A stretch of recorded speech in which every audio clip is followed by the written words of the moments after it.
Nandito na kami sa Toronto Bay Park. Malamig, temperature 8. Giniginaw. Yung aking kamay ay parang tumitigas. Iba yung lamig. Namamasyal na po kami rito sa Harbourfront area ng shores ng Lake Ontario. Ito po ay parks and trails. Sa tabi nito mayroong galleries, theaters dito sa Harbourfront Center. Ito yung bridge dito sa park. Itinur po kami dito ni Len na pamangkin ni Eva. Nagtatrabaho siya rito as a nurse.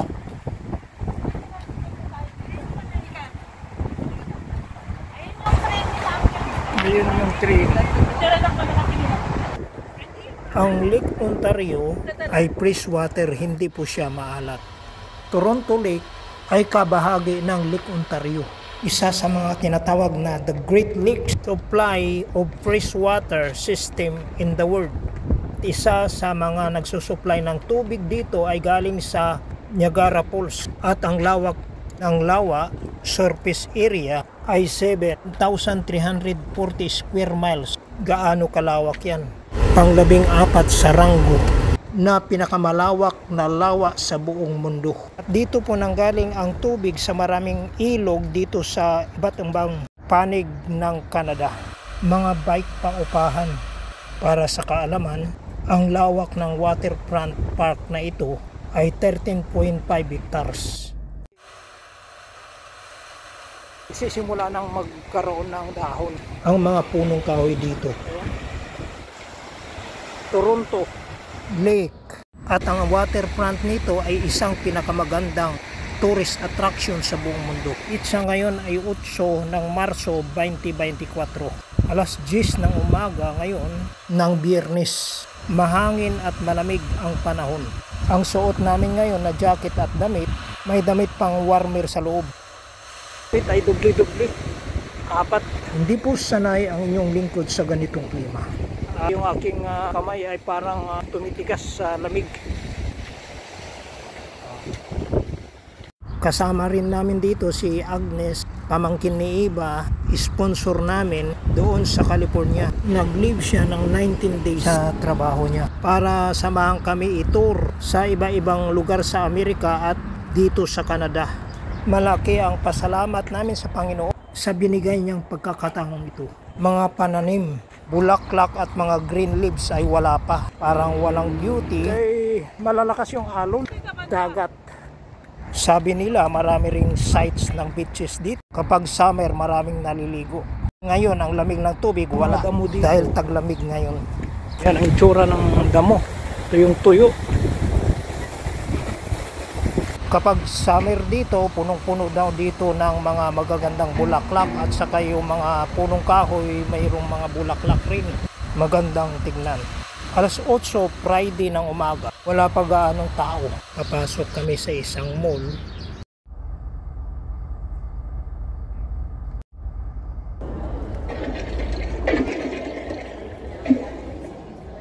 At dinala kami ni Lynn dito sa mall, isang gallery shop. Nagbibinta sila ng art collection ng damit at mga jacket, panglamig. Signature art collection ng mga jacket. Isang purpose na pumunta kami dito sa loob sapagkat mayroon pong chamber dyan na papasukan na mayroon pong snow. Regulated yung lamig doon sa loob at makikita namin yung snow. Hawig na hawig sa totoong snow.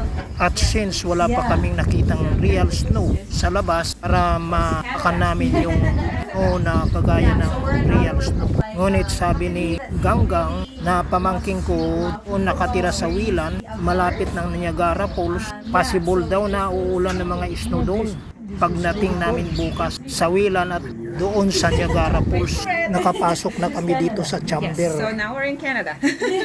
Yeah, enjoy. It's negative 10 degrees. So, yeah. Negative 10 degrees? Yeah. And there's real snow. So just, yes. Thank you very much. No problem. So, yes. Meron pa rin sila talagang mga ganito, no? Yes, so kasi kaya yan, maiinit.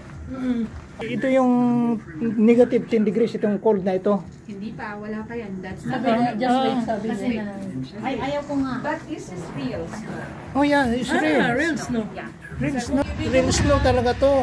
Anong place ito? This is a Canada Goose. Hindi, ano kasi yan, ang binibenta nila ay pang negative gain. Kaya may yung chamber ito na gumawa sila kung ano yung pit na susuotin pang lamig. Real snow, very similar. Katuwa naman. At least, O, di ba? Nakaranas ka ng snow? Baka doon naman sa Nagyarapolis baka mayroon. So ito na, nakikita ko na tapos it depends kung ano yung bibilhin mo. Pupunta ka doon sa chamber na ito. Nandyan yung snow. Then i-operate nila. I-adjust nila ngayon kung ano yung temperature. Tapos yun ang bibilhin mo na mga damit. Para fit na fit kung saan ka pupunta. Sa malalamig na lugar. All around Canada. Hindi biro ang lamig dito sa Canada. Dangerous dyan sa labas. Frostbite ang abuti ng tao. Sa labas ay 8. Temperatura. Ngunit hindi pa naman masyadong malamig. Ngayon, kaya pa. Basta magsusuot ka ng maraming damit at jacket. yeah, that's why I took them here. Like the only place there's snow is Provo. Because there is so hot. Yeah. It's like, it's unfortunate. We love it. We're loving it because we didn't try to understand. They came from Bahrain Yeah. to see snow. No problem. Thank you so much. Thank you very much. No problem. Have a good day, guys. Bye. Alright. Thank you very much. Bye. Salamat po sa panonood at mag-iiwan po ako ng isang mensahe ng Panginoon sa aklat Ecclesiastes 12 versikulo 1. Alalahanin mo ang iyong manlilikha sa panahon ng iyong kabataan bago dumating ang mga araw at taon na puno ng kaguluhan, panahong hindi mo na madama ang tamis ng mabuhay. Huwag pong kalimutan mag-subscribe and share. God bless.